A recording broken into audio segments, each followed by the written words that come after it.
Welcome to the installation guide for Fishbone Off-Road's Shim set. Universal for any 2.5-inch spring.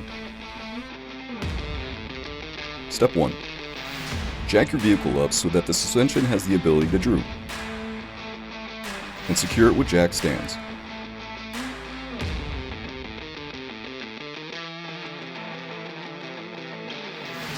Step 2.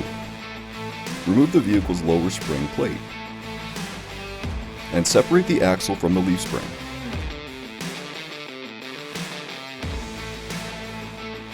Step 3.